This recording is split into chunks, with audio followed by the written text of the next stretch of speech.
días, hermanos, Dios les bendiga. En estos últimos días estamos refrescando o recordando una verdad espiritual bíblica que es muy importante. Más allá de nuestras propias ideas personales, más allá de nuestros propios planes, que pueden ser muy novedosos y originales, hay una verdad bíblica y espiritual que no podemos desatender, y es que Dios tiene una historia para nuestras vidas para que podamos vivirlas. Él tiene un plan. El domingo pasado estuvimos desarrollando mucho Efesios 2:10, ¿se acuerdan? Donde decíamos que somos hechuras, somos una elaboración de las manos de Dios, por decirlo en forma simbólica, creados en Cristo Jesús para buenas obras, las cuales Dios preparó de antemano para que nosotros las pusiéramos en práctica. Pero otro pasaje bíblico que certifica esto de que hay una voluntad de Dios, hay un plan de Dios para nuestras vidas, ustedes lo tienen ahí en Salmo 138, versículo 8, que dice: Tú, Señor, cumplirás en mí tus planes. Otra versión dice: tu propósito. Tu misericordia, Señor, permanece para siempre. Yo soy, reconocía el salmista, creación tuya, no me desampares. Repito, hay una historia que Dios quiere que sea nuestra historia personal y familiar. Sin embargo, para que lo que Dios pensó y diseñó y para lo cual Él nos formó pueda llegar a ser nuestra propia historia de vida, es fundamental, es irreemplazable el elemento de la fe. Sin fe no podemos vivir lo que Dios soñó para nuestras vidas. Y si hay un personaje bíblico que se asocia más que ningún otro con la fe, ese es Abraham. Lo hemos estado estudiando, leyendo en la semana, lo hemos visto en la clase de escuela dominical, todas sus idas y venidas. Pero fíjense qué relación tan estrecha de Abraham con la fe, de tal modo que cuando Jesús quiso hablar de hechos de fe, directamente dijo hechos de Abraham. Qué cosa, ¿no? Eso lo tienen ustedes en Juan 8:39. Jesús le dijo: si fueran hijos de Abraham, harían las obras de Abraham.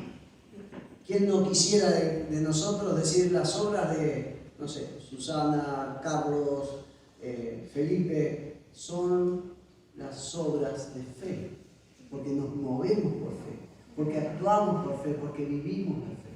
Ahora, la vida de Abraham podría ser bosquejada en base a tres grandes decisiones, tres importantes decisiones que Abraham debió tomar a lo largo de su vida, y cada decisión fue en obediencia a tres mandatos de Dios.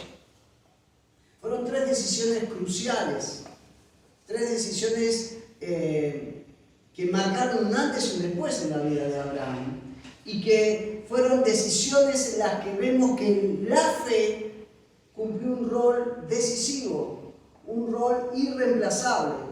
Si uno quiere estudiar a fondo la vida de Abraham, luego en sus casas puede leer en Génesis desde el capítulo 11, versículo 27, hasta Génesis 25, 11, ahí tienen narrada toda la vida de Abraham y lo pueden ver en detalle. Ahora, si usted quiere ver los hechos, las acciones, las decisiones que Génesis le cuenta en estos capítulos interpretados espiritualmente, usted va al Nuevo Testamento y usted tiene pasajes como Romanos 4, Hebreos 11, Santiago 2, y hasta podríamos agregar parte de Hechos 7, que les interpretan espiritualmente las acciones de Abraham. Si uno entonces quiere interpretarlo a Abraham en base a estas decisiones, puede darse cuenta que la primera decisión fue un desafío de Dios. Escuche bien, o lea bien, a creer en Dios, y agregamos a creer en Dios y solo en Dios.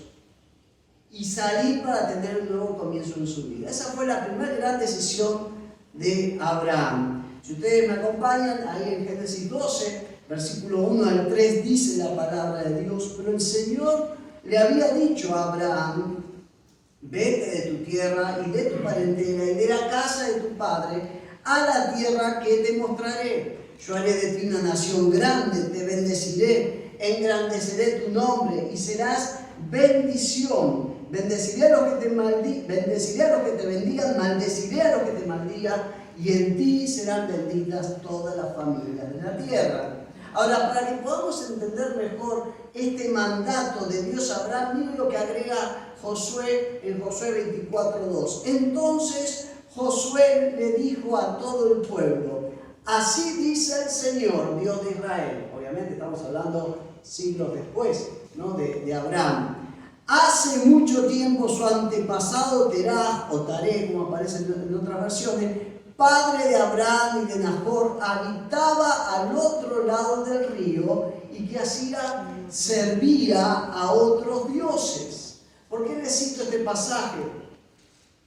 Para que ustedes puedan entender quién era Abraham, dónde vivía Abraham, para entender cómo recibe Abraham esta orden de Dios. Abraham nació y crecía en un contexto pagano, idólatra y politeísta. O sea, no es que no había Dios, había dioses de sobra, de todos los colores, de todos los tamaños, representando a los distintos astros. Dioses sobraban en el contexto de Abraham. Y ese era el contexto espiritual en el que usted tiene que entender que Abraham había nacido, se había criado, y en ese contexto él escucha la orden y el mandato de Dios. ¿Por qué lo aclaro? Porque por un lado debemos entender que el mandato de Dios era una orden a alejarse de un ambiente y de relaciones que podrían volverlo a llevar a vivir y a recaer en el pecado de adorar a otros dioses. Tenía que salir de ahí Abraham, era necesario. Ahora, era la invitación también a adorar a un solo y verdadero Dios. Era la invitación a un nuevo comienzo, y para eso él tenía que salir.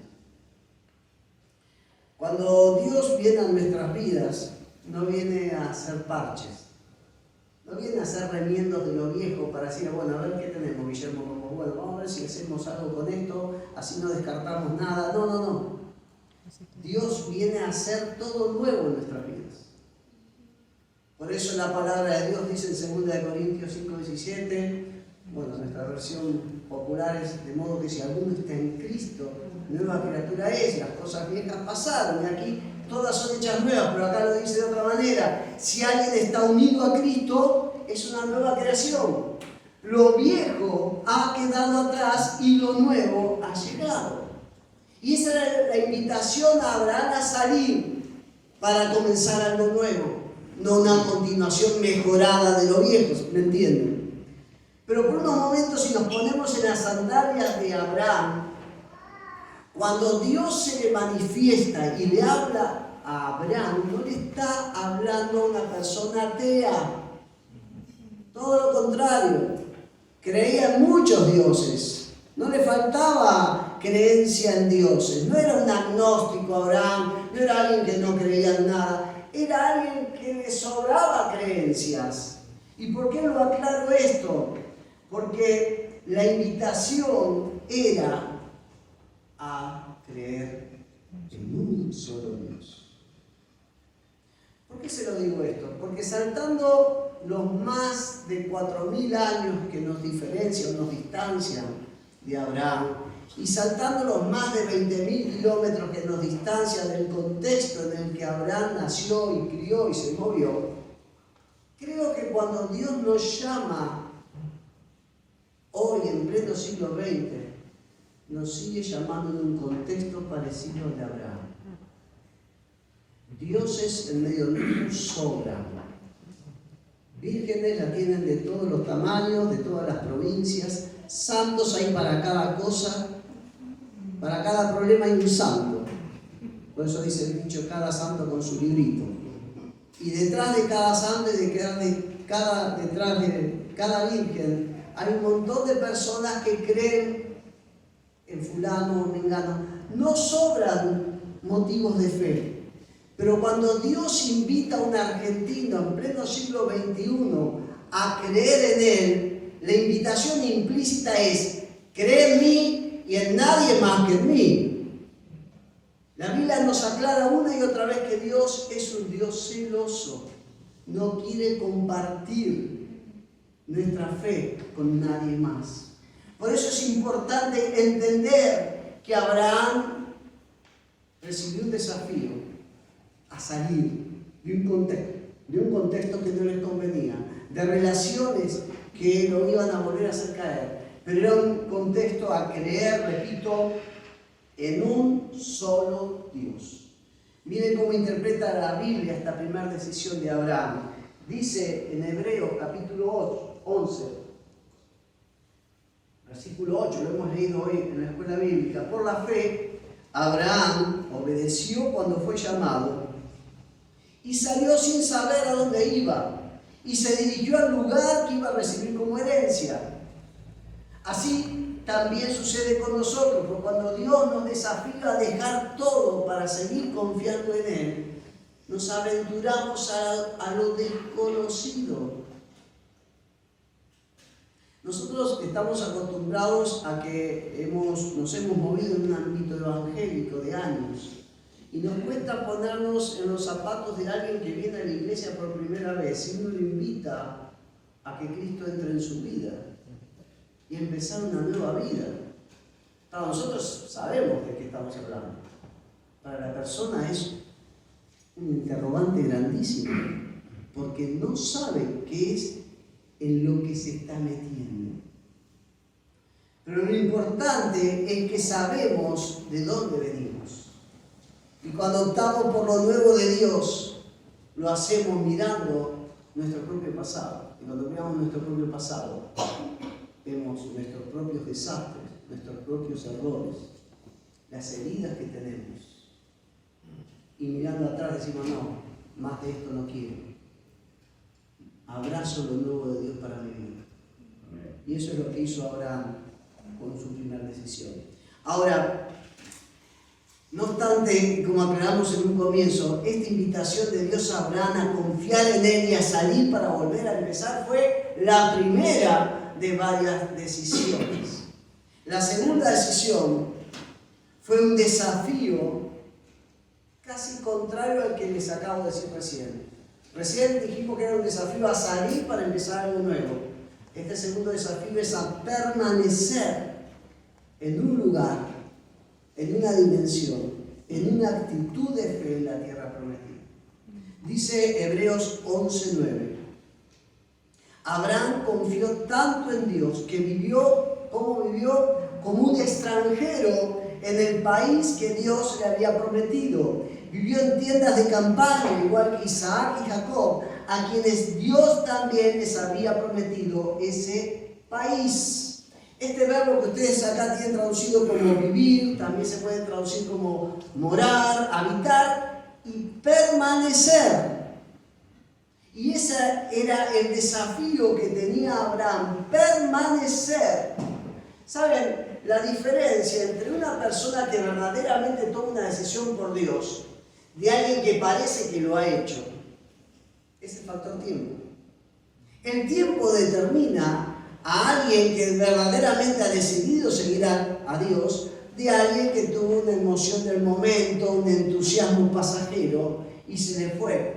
Dice 1 Juan 2:19, salieron de nosotros, pero no eran de nosotros, hablando de la familia de la fe. ¿Por qué? Porque si hubieran sido de nosotros, habrían permanecido con nosotros.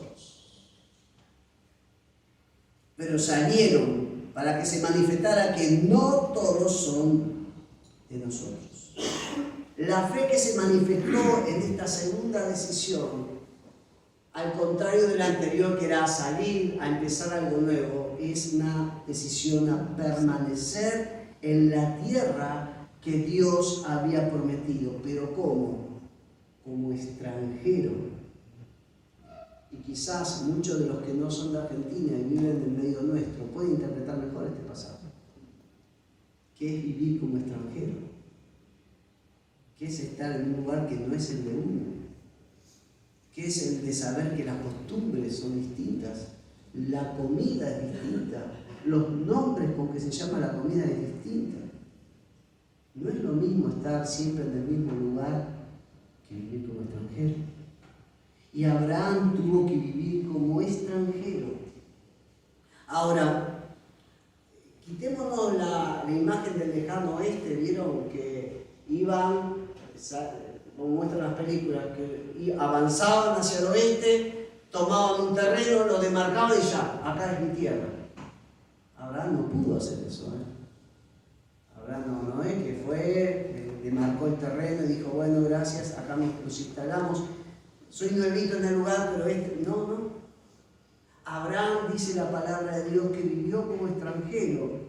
Y fíjense lo que aclara Esteban en su última predicación respecto a esto. Bueno, 11:9 dice, vivió como un extranjero en el país que Dios le había prometido. Pero esto es mío, dijo Dios. Sí. ¿Me pertenece? Sí.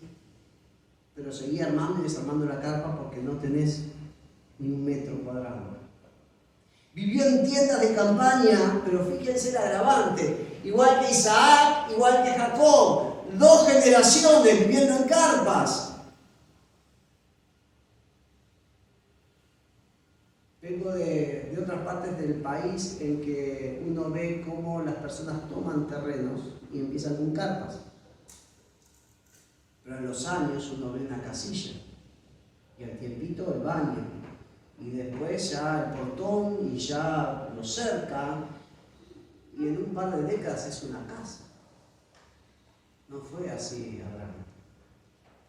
Siguió viviendo en carpa. Bueno, pero es la época, era nómada. No, pero un momentito. Abraham venía de Ur de los Caldeos, en la antigua Mesopotamia. Según la arqueología prueba, Ur de los Caldeos era una de las pocas y grandes ciudades avanzadas de la época. Había casas de material y hasta de 2 pisos, con baño, con agua. De ahí venía Abraham, no venía del campo. Abraham no siempre fue nómada. Él dejó lo seguro por lo nuevo de Dios, pero la fe lo llevó a vivir en un lugar, en tienda, el resto de su vida. Aunque, según la promesa de Dios, podía haber levantado flor de chanea ahí, si todo era de él. Fíjense lo que decía ahora Clara Esteban en su última predicación, antes que muriera. Pero Dios no le dio, refiriéndose a Abraham, como herencia ni siquiera 1 metro de esta tierra. Sin embargo, Dios le prometió que les daría toda esta tierra como posesión a él y a sus hijos. Eso es tener fe. Eso es saber de que esto es mío, sí, pero todavía no puedo construir nada, porque en promesa es mío. Y si luego ustedes se toman el trabajo de mirar la vida de Abraham, se van a dar cuenta que se la va a pasar levantando la tienda en tal lugar, levantando un altar en aquel otro lugar y mudándose para el otro lugar, levantando de vuelta su tienda, levantando un altar. Así fue la vida de fe de Abraham. Y esto que le voy a decir puede sonar medio cruel. ¿Sabe cuál fue la primera propiedad que tuvo Abraham en la tierra prometida? El primer terrenito que tuvo. La Sara de Rosario. Génesis 23, 19 y 20. Después de esto, Abraham sepultó a Sara, su mujer, en la cueva de la heredad de Macpela, al oriente de Mamre, en la tierra de Canaán. Y la heredad con la cueva que en ella había quedó en manos de Abraham como una posesión para sepultura. La primera tierra que poseyó Abraham, propia de él, la tumba de su esposa. Suena cruel esto, ¿no? Suena despiadado. Suena que los de Palestina que lo escucharan a Abraham llenarse la boca de las promesas de Dios, que pudieran haber, uno se lo imagina a Abraham con sus ojos brillando, entendiendo todo lo que Dios le había prometido. Luego vieron que ese viejito Abraham había podido comprar el terrenito para enterrar nada más ni nada menos que a su esposa. Quizá hubiera dicho, pobre viejito, es digno de lástima. ¿Cómo cambia la visión, no? Ese pobre viejito, digno de lástima, es el único ser humano al que Dios dijo, ¿sabe una cosa? Ese es mi amigo. Mi amigo Abraham. Y nadie más se dice eso. Por eso decimos que es un hombre de fe. Pero tenía todavía una tercera decisión que iba a ser la más difícil de todas.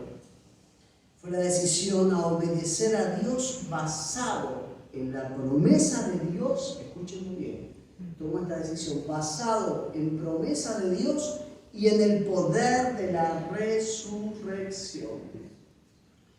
Dice Génesis capítulo 22, Génesis 22, versículos 1 al 4, lo siguiente.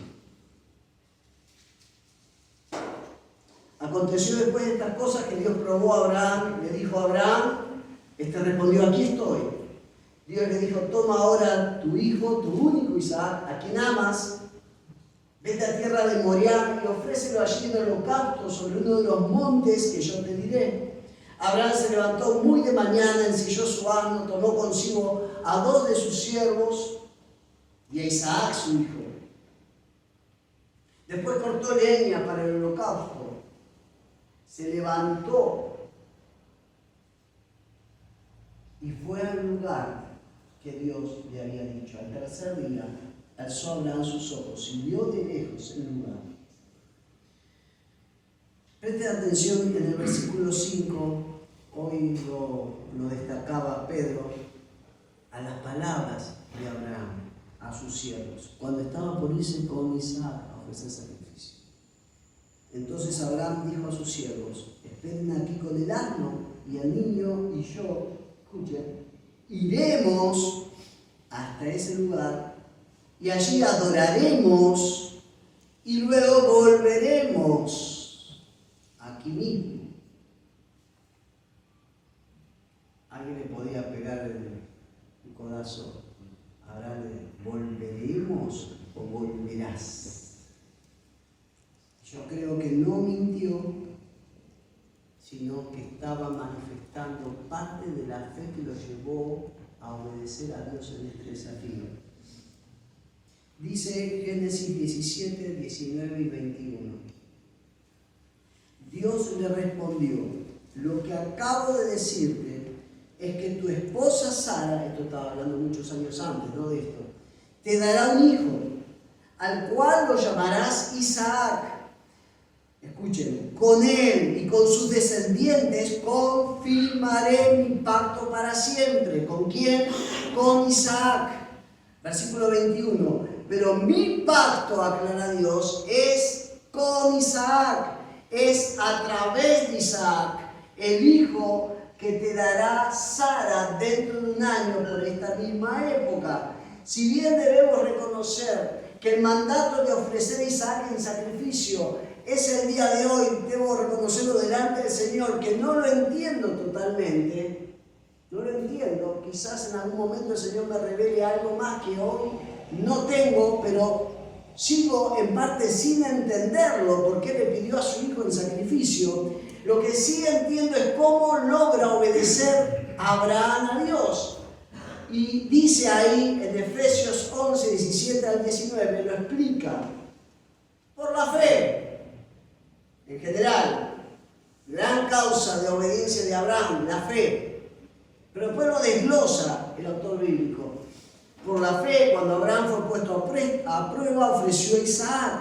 Y escuchen, y el que había recibido las promesas ofrecía a su único hijo, a pesar de que Dios le había dicho, por medio de Isaac te vendrá descendencia. Y ahora lo que aparece en azul, y es que Abraham sabía que Dios tiene poder incluso para levantar a los muertos, y en sentido figurado, de entre los muertos, lo volvió a recibir. ¿Cómo obedeció a Abraham semejante desafío? ¿Cómo lo cumplió? Por la fe. ¿Qué fe? Fe en las promesas de Dios. Dios le había prometido que la multitud de descendientes iba a venir a través de alguien que era todavía un muchacho, no sabemos cuántos años tenía, pero que ni de novio estaba todavía, y menos se había casado y menos había tenido ningún hijo. Pero de ese muchacho iba a venir la descendencia. Y si Dios lo había prometido, yo tengo que ofrecerlo a Isaac. El problema para que Isaac siga vivo ya es de Dios, no es mío, porque Él va a cumplir su promesa. Fe en la promesa de Dios y fe en el poder de la resurrección. Estaba convencido Abraham. Hay películas que lo gesticulan a Abraham diciendo: no, Dios, ¿cómo me vas a pedir mi hijo? Es el único que tengo, ya estoy viejito. Discúlpenme, la Biblia no me da ninguna pauta para interpretarlo así a Abraham. La Biblia me dice un Abraham que Dios le manda algo, hace los preparativos y al otro día temprano se dispone a obedecerlo a Dios. ¿Por qué? Porque era despiadado, porque era sin afecto natural, porque le tenía bronca a su hijo. No, porque creía que Dios se iba a encargar de alguna manera de resucitar a Isaac si Isaac moría ese día. Porque creía en la promesa de Dios, y la promesa era a través de Isaac, y creía en el poder de la resurrección. Por eso es. Cuando Dios en su palabra, y aclaro, si hay un tema que Dios se preocupa en desarrollar en su palabra, es el tema de la fe. De tal manera que usted en la Biblia tiene varias definiciones de fe. En Hebreos 11 usted tiene dos definiciones de fe. Una de ellas es 11.1. Después, la fe, la certeza de lo que se espera, la convicción o la seguridad de lo que no se ve. Esa es una definición de fe. Es una confianza en cosas que yo no veo porque están quizás en el futuro y me lo han prometido, o cosas que no veo pero sé que son reales porque pertenecen al mundo de lo espiritual. Y yo creo como cristiano que hay un mundo físico y un mundo espiritual. Dios es espíritu. Hay una definición de fe. Podemos reconocerla o llamarla una definición teórica de la fe.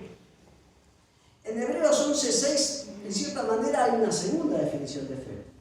Porque si bien aclara que sin fe es imposible agradar a Dios, luego define qué es la fe. Es necesario que el que se acerca a Dios, y acá viene la definición de fe, crea que Dios existe y que galardona a los que le buscan. Segunda definición de fe.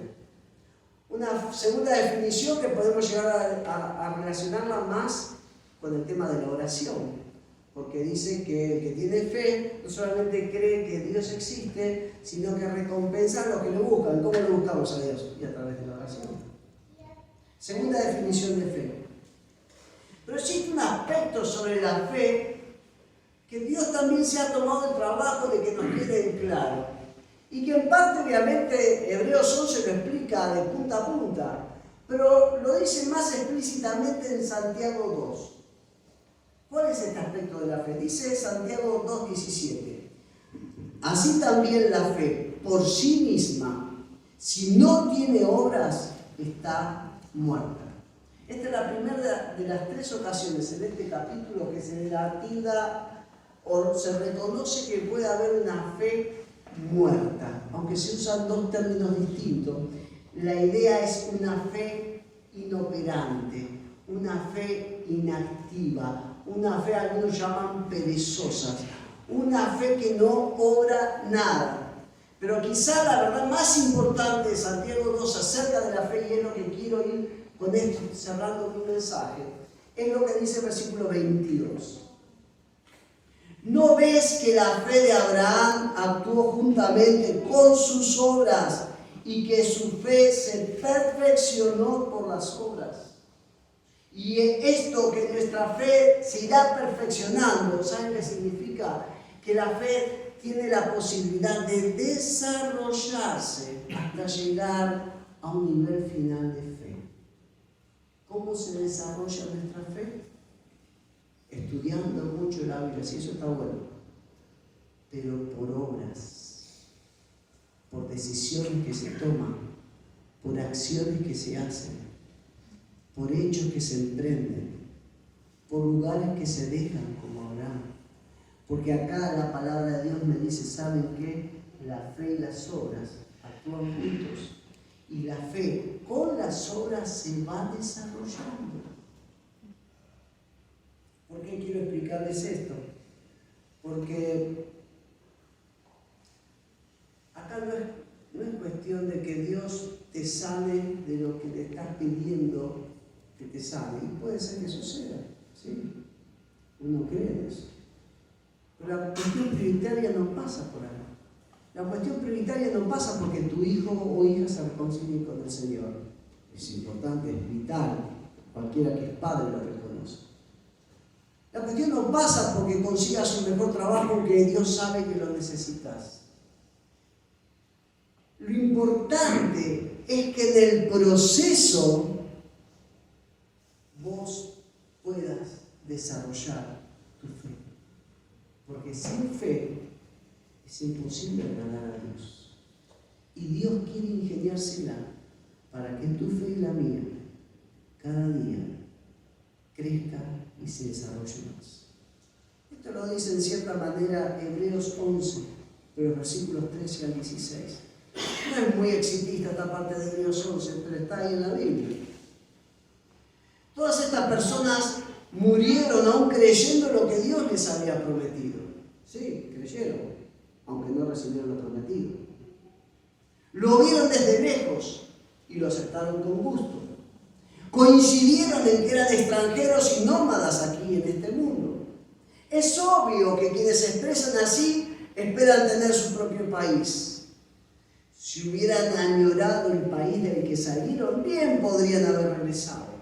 Pero fíjense cómo termina el versículo 16. Sin embargo, buscaban un lugar mejor, una patria celestial. Por eso Dios no se avergüenza de ser llamado el Dios de ellos, pues les ha preparado una ciudad. Repito, perdón si no soy optimista ni exitista en esto que les voy a decir, pero repito, la cuestión no pasa tanto porque Dios te sane o sane un ser querido de una enfermedad por la que estás orando. La cuestión no pasa porque termines determinado tipo de prueba por lo que estás pasando. La cuestión no es alcanzar determinadas metas que tienes por delante en la vida, por las que estás orando. Lo verdaderamente importante es seguir confiando en todo el proceso, porque lo espiritualmente trascendente es que tu fe y la mía se vaya desarrollando cada día más. Porque sin fe es imposible agradar a Dios. Yo te invito a inclinar tu cabeza y a cerrar tus ojos por unos momentos. Más allá de la edad que tengas, puede ser adolescente, puede ser adulto joven, adulto mayor, vos ya estás escribiendo una historia en tu vida. Vos ya estás escribiendo la historia de tu vida. Parte de ella ya la escribiste. Parte de ella la escribieron tus padres, que te formaron, que te cuidaron. Ahora, ¿qué historia estás escribiendo vos en tu vida? Dios quiere escribir una historia de fe en tu vida, si lo dejas. Si no, seguí con tus planes, tus proyectos, tus metas. Son buenísimos, pero hay que ver si somos de Dios. Padre, en el nombre de Jesús, reconocemos nuevamente lo que dice tu palabra, que el Evangelio y la fe se manifiestan de comienzo al final de nuestras vidas. Somos salvos por fe, pero tú quieres que sigamos viviendo por fe cada uno de los días de nuestra vida. Señor, te damos gracias porque lo hemos visto en Abraham, pero debemos reconocer que van a haber momentos en nuestras vidas en los que tú vas a plantear los desafíos que solamente vamos a resolver por medio de la fe. Y Señor, tú sabes cuáles son los desafíos que ahora mis hermanos tienen por delante. Cada uno de ellos seguramente tienen uno, Padre. Señor, líbralos de enfrentar ese desafío en sus fuerzas, en su ingenio, en nuestra mente. Señor, queremos desechar lo nuestro y abrazar lo tuyo. Queremos vivir por fe, actuar por fe, movernos por fe. En el nombre de Jesús. Los animo a estar por un momento más en su cabeza inclinada y sus ojos cerrados. Y permítame extender esta invitación de fe a aquellos que tal vez hoy están con nosotros, pero nunca tomaron una decisión de fe por Dios. Nunca tuvieron un momento y la oportunidad en sus vidas para decirle: Señor, entiendo que necesito de tu perdón, necesito que hagas algo distinto en mi vida. No estoy conforme con mi vida, te necesito.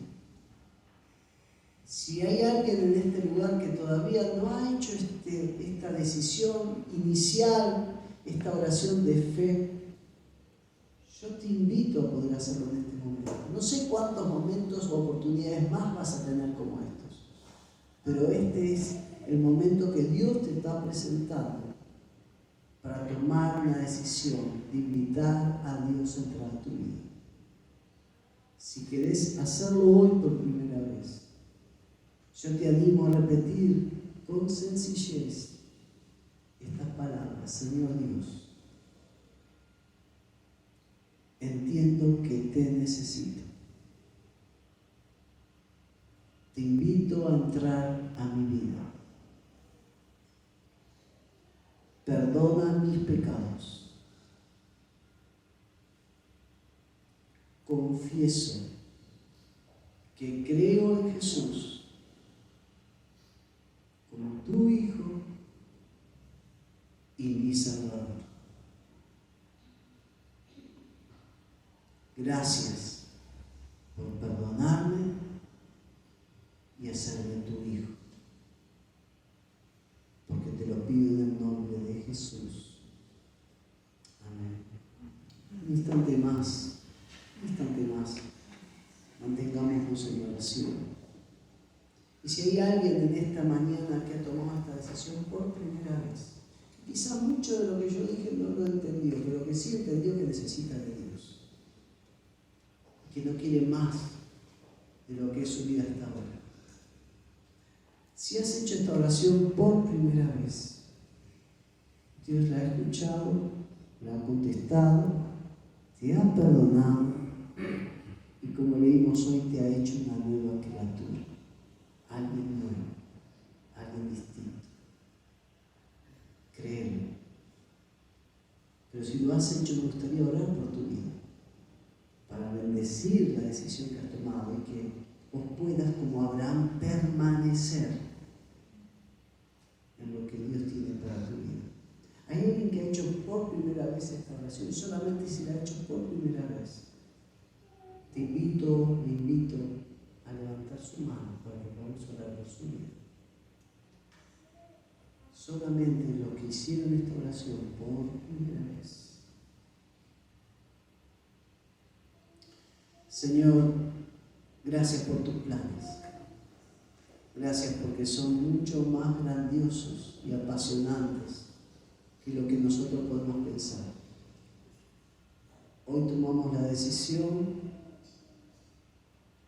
de unirnos a tu historia, a esa historia de fe, a esa historia que manifiesta en decisiones pequeñas o grandes el hecho de que creemos en ti, en tu poder, en tus promesas y en el poder de la resurrección que vence a la muerte. Gracias, Dios, porque nos regalas una manera distinta de vivir. Te bendecimos, Señor. Sigue escribiendo tu historia en nuestras vidas. En el nombre de Jesús.